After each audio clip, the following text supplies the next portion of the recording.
Olá Brasil, já estamos no ar com o nosso programa Virando o Jogo. E você que nos acompanha semanalmente sabe que aqui a gente fala sobre histórias de viradas de jogo homéricas, histórias que inspiram, não é verdade? Pessoas que tiveram dificuldade no começo da carreira e conseguiram alcançar o sucesso, cidades que já foram bombardeadas numa guerra e conseguiram se reerguer, enfim. Qual é o assunto que eu vou abordar hoje? Cidades, pessoas, Hoje eu vou falar sobre uma virada de jogo diferente. Imagina você, que tem sua namorada, o seu amor, está acostumado a fazer sexo e de repente, ou não mais, de repente você é convencido a não fazer mais, a virar esse jogo, a ficar sem sexo até o dia do casamento. Pois é, centenas, milhares de jovens no Brasil estão aderindo a este projeto de vida, que é chamado de Eu Escolhi Esperar.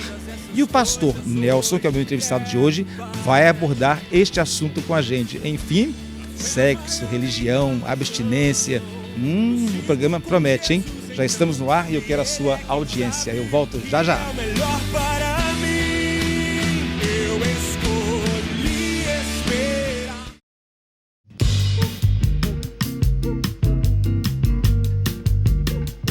Recentemente, antes dessa barba, eu conversei com o pastor Nelson e, como eu disse antes, comanda o projeto Eu Escolhi Esperar. Centenas, milhares de jovens em todo o Brasil estão pensando ou já agindo dessa forma, que é não praticar sexo antes do casamento. Alguns vão virgens até o casamento, outros param de praticar e começam então a esperar o famoso dia do enlace para então ter um relacionamento, digamos, carnal.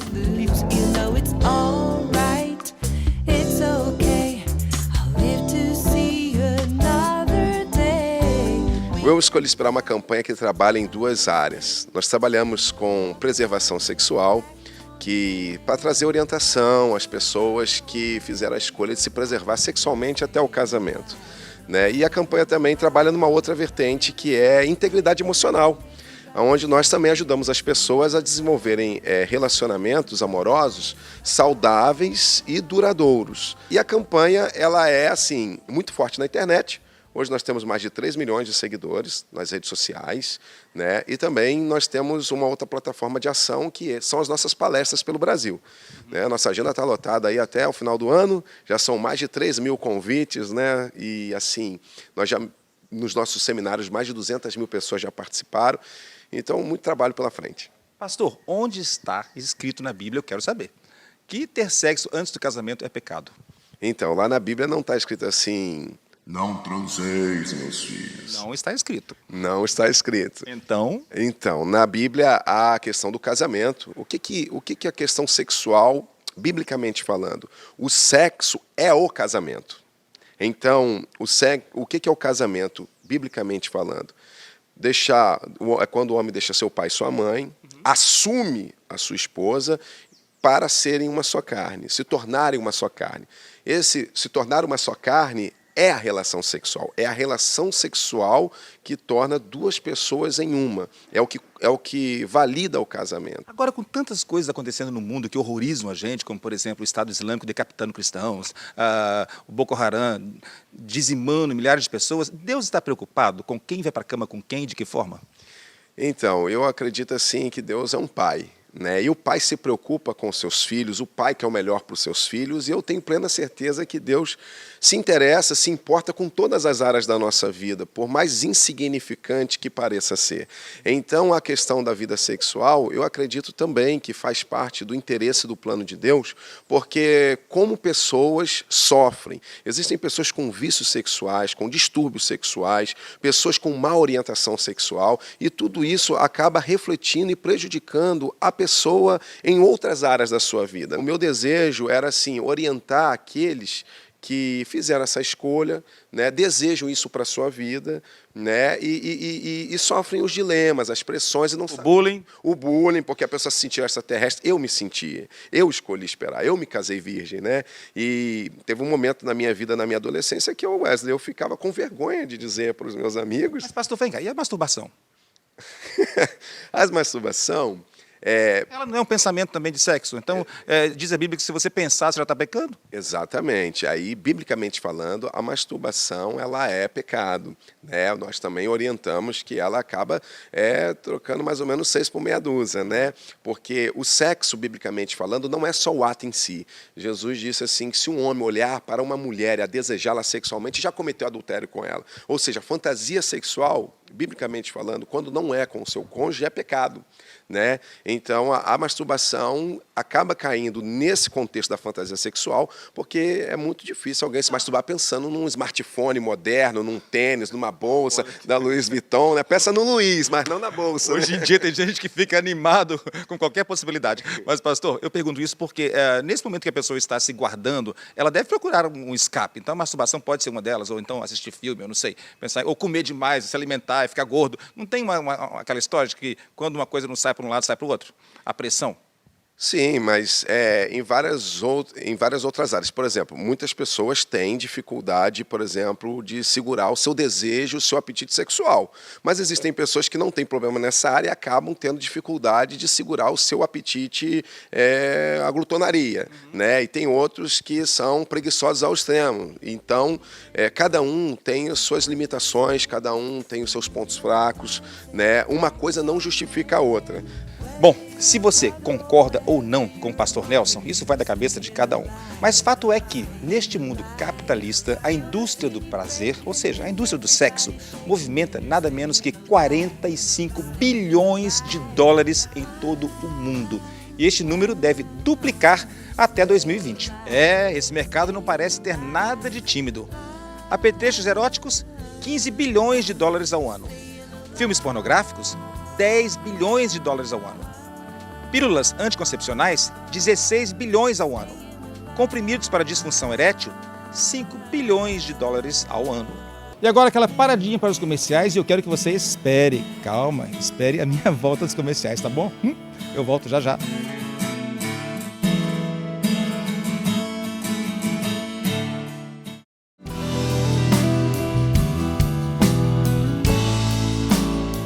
Eu escolhi esperar é o assunto de hoje. É um programa que gravei sobre pessoas que resolveram parar de fazer sexo ou nem começar a fazer sexo até o dia do casamento, até o dia da lua de mel. Eu fiz esta matéria um pouquinho antes desta barba. Então, por favor, não leve em conta aí a diferença de imagem deste apresentador. Mas a aparência mudou, mas o conteúdo é o mesmo. Estarei lá perguntando e colocando na parede as pessoas que estão defendendo essa tese de esperar até o dia do sim. O que eu estou sabendo é que a espera deles foi um pouquinho mais difícil que das outras, porque, se eu não me engano, até o beijo vocês evitaram até a hora do casamento? Que é isso, Camila? Por quê? O beijo também?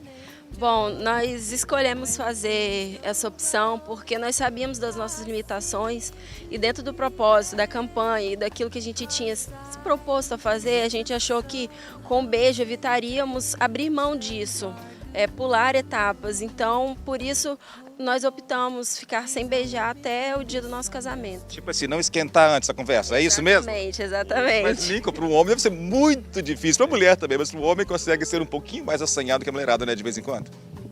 A gente tem os hormônios. Olha o preconceito, né? A gente tem os hormônios, o homem, ele tem essa fama, esse instinto, assim, mas eu creio que quando a gente submete a nossa escolha, existe um objetivo, igual eu queria me casar com ela em santidade, em pureza. Além de se casar, por exemplo, tem pessoas que se casam virgem, mas tem pessoas que não são mais virgens, mas querem levar um propósito desse de santidade e pureza. Ir até o altar sem fazer aquela mão naquilo outro, porque a gente entende e segue uma referência da palavra de Deus, que é se casar santo, virgem, e aí a gente procurou ter esse objetivo, esse foco para não se perder, e aí renunciamos o beijo até o altar. Meu Deus, para nós parece loucura, né? Mas diz a Bíblia que é loucura para os homens, às vezes é sabedoria para Deus, né? Vamos lá, Camila. Não rola um ciúme, não? Por exemplo, ele não está fazendo comigo, mas deve estar fazendo por fora aí. Não rolou isso não, porque antes de nós iniciarmos um relacionamento, nós iniciamos a amizade. E aí isso foi gerando a confiança, foi gerando o respeito mútuo. E eu sabia que se nós iniciássemos um namoro, eu sabia com quem eu estava me relacionando. Eu comecei a conhecer o caráter, o coração dele e eu sabia que isso não iria acontecer. Vocês não correram o risco de chegar na hora H e não gostar do entrosamento da química e falar, puxa, não era isso, não é esse o cara que eu quero, não é por aí que rola, não rolou química? Nossa, rolou química total, Se não rolar. Na verdade, a gente elimina essa hipótese de não rolar, porque o relacionamento, nós já vamos crescendo ali no tempo de amizade, tudo que a gente aprende quando é solteiro, que o relacionamento é o quê? É a família, a construção da família.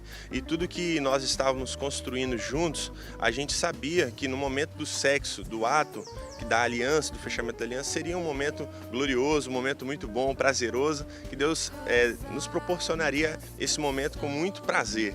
E aí foi seguindo o namoro, o noivado, renunciando e eliminamos essa hipótese de não ter um momento muito bom na noite de núpcias, e no decorrer do casamento a gente tem visto como valeu a pena esperar. Ok, era a pergunta que eu ia encerrar essa entrevista. Valeu a pena?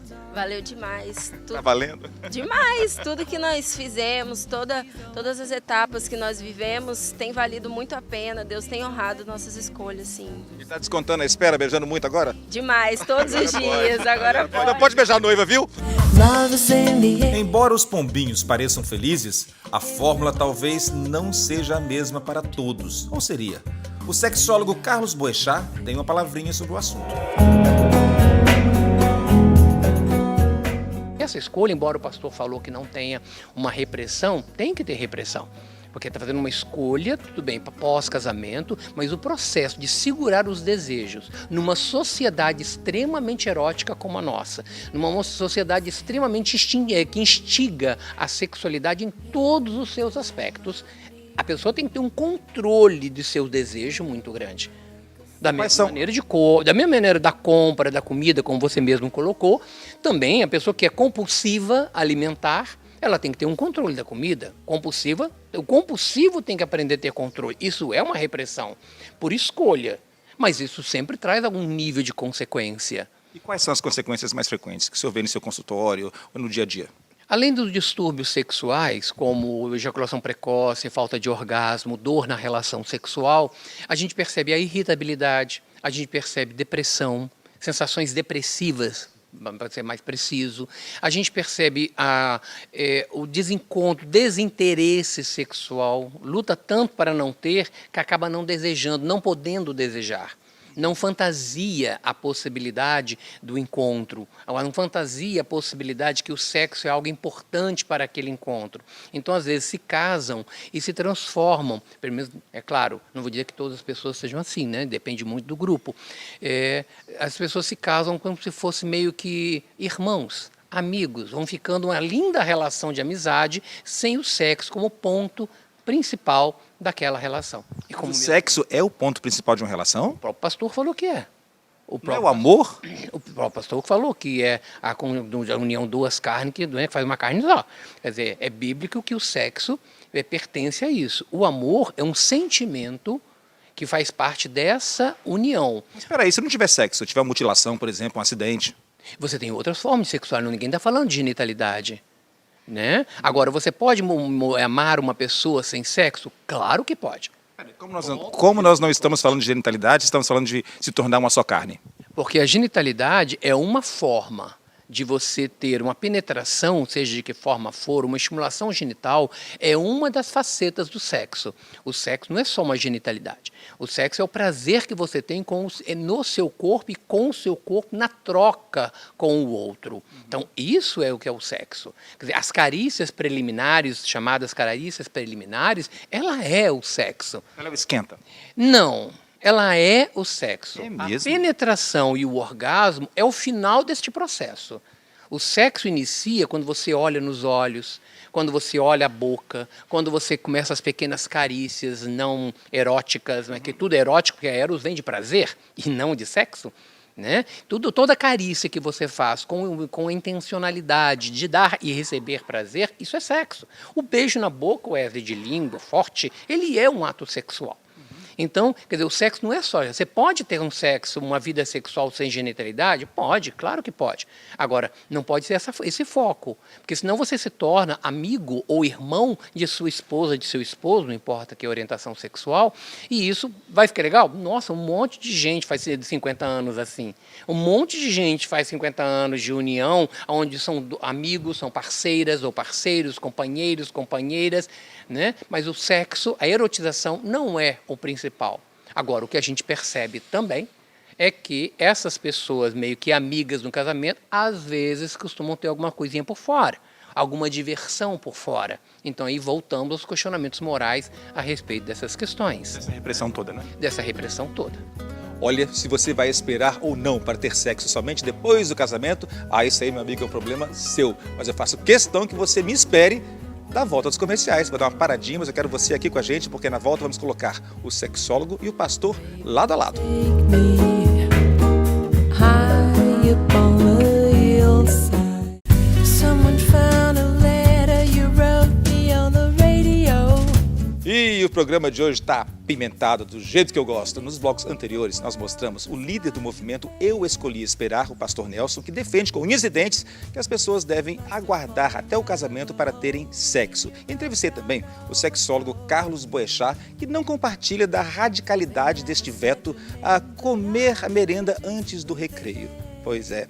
Agora, o que será que as pessoas nas ruas pensam disso?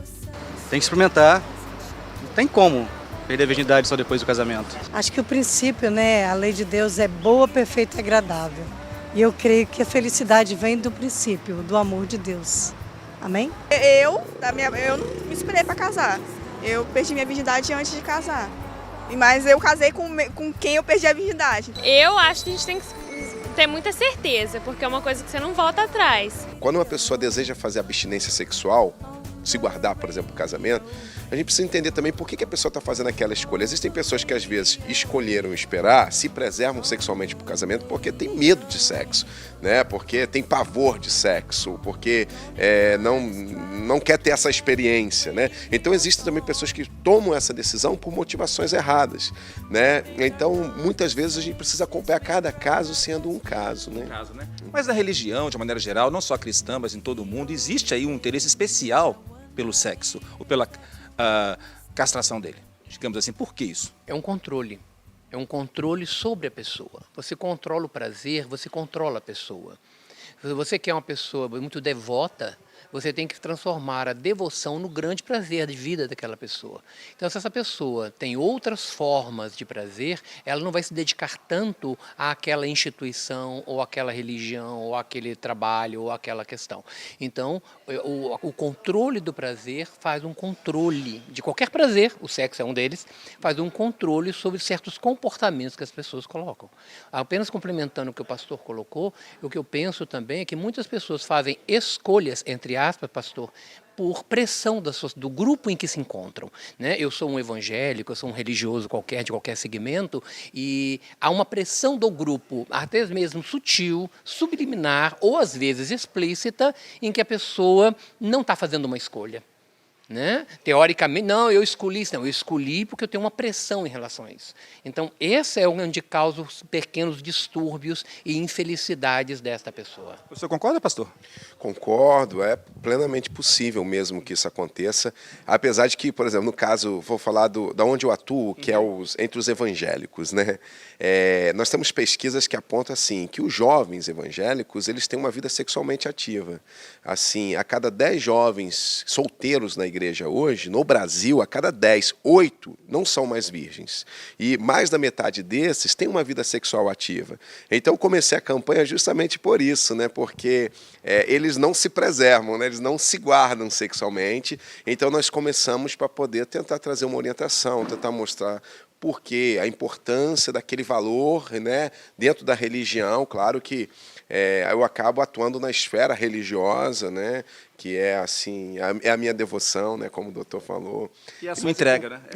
Mas eu concordo, né? E no meu caso, por exemplo, a abstinência, ela concordo que tem todos os desdobramentos, como o doutor falou no outro bloco, né, que é a questão de toda escolha com suas consequências, né? Eu sempre temia as consequências negativas que poderiam decorrer da minha abstinência no tempo de solteiro. E assim, no meu caso, eu vi como foi bom, porque foi muito bom eu ter relações com uma outra pessoa que também era a primeira vez dela, e nós nos descobrirmos juntos. Foi divertido, foi prazeroso, porque no meu caso eu não entendo que a relação sexual é somente para procriação, como religioso. Como religioso eu acredito que a relação sexual é um brinde, é um presente, é um prazer que é permitido ao casal desfrutar, né? E foi muito bom eu poder não comparar o sexo com a minha esposa, né? Uma vez uma jornalista perguntou, mas como você pode ter certeza que o sexo com a sua esposa é tão bom se você nunca experimentou outro? É verdade. Como você pode ter certeza? Então, é tão bom, a Ângela me satisfaz tão plenamente que eu não preciso buscar em outra aquilo que eu já encontro nela. E o mais interessante que eu percebi conversando com os dois aqui, eu tenho certeza que você também pescou essa ideia, é que nós temos que respeitar a escolha do indivíduo. Seja uma escolha religiosa ou não, nós temos que respeitar essa pessoa e ajudá-la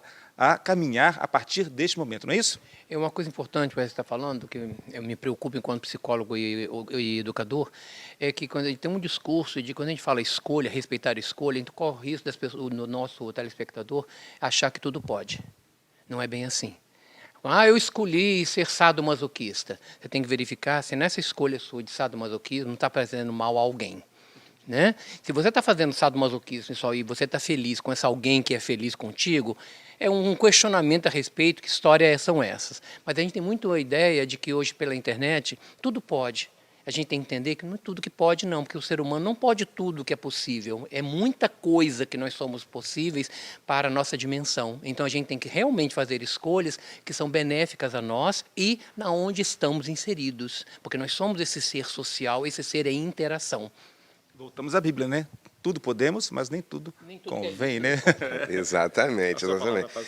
Eu concordo com o doutor, eu acredito assim que hoje há uma falsa liberdade sexual, há uma libertinagem, né? Nós somos aí realmente submetidos a uma enxurrada de conteúdo erótico. Interesses comerciais. Interesses comerciais, que é um dos mercados que mais fatura no mundo, né? A cada minuto um filme pornô é lançado, então é um mercado que fatura muito, né? E também tem o outro lado da ponta de lá, que são pessoas que caem no outro extremo. Acho que todo extremo ele é prejudicial. Nós temos que buscar um equilíbrio na nossa vida. Tudo na vida tem limites. Qualquer coisa feita fora do limites é prejudicial ao ser humano. Então, assim, eu concordo com o que o doutor falou e assina embaixo. É buscar o equilíbrio, né? Em tudo. O equilíbrio é tudo. Nem muito lá, nem muito cá, mas onde você possa navegar com tranquilidade e verdade, né? A sua verdade também é muito importante.